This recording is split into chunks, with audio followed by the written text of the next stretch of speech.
Welcome to the J Perspective. I'm your host, Janet Shea. Today I want to talk about a particular building in Canberra, the Iranian Embassy. Because what flies above that building matters to us Australians. An embassy is not just an office, it is an extension of a state, its authority and its claim to represent a people, a nation.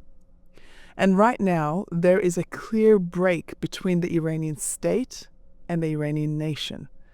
That break is visible in a flag. Since late December 2025, Iran has been in open revolt. It was a rejection of an ideological system that has ruled for 47 years, one that controls dress, speech, beliefs, and personal freedom. This movement wasn't led by politicians.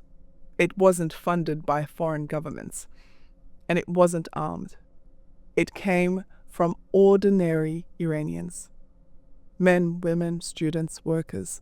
People with nothing but their voices and their courage.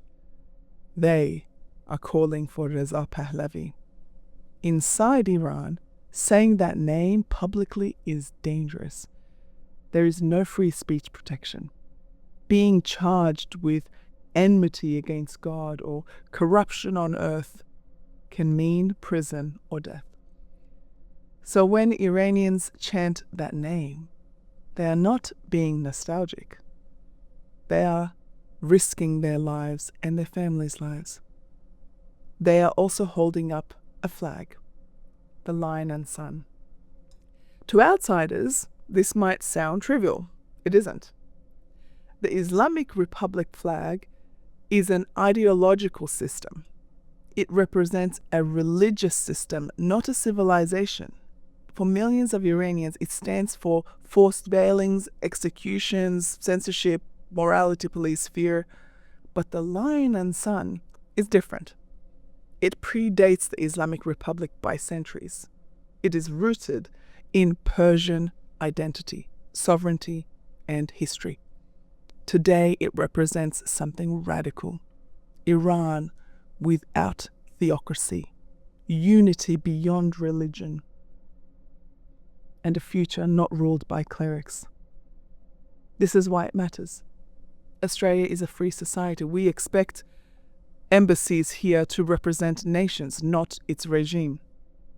When a government no longer speaks for its people, that matters on Australian soil.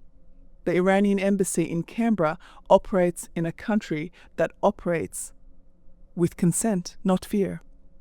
That consent is important. The Islamic Republic still has power, but power is not authority. Authority comes from consent.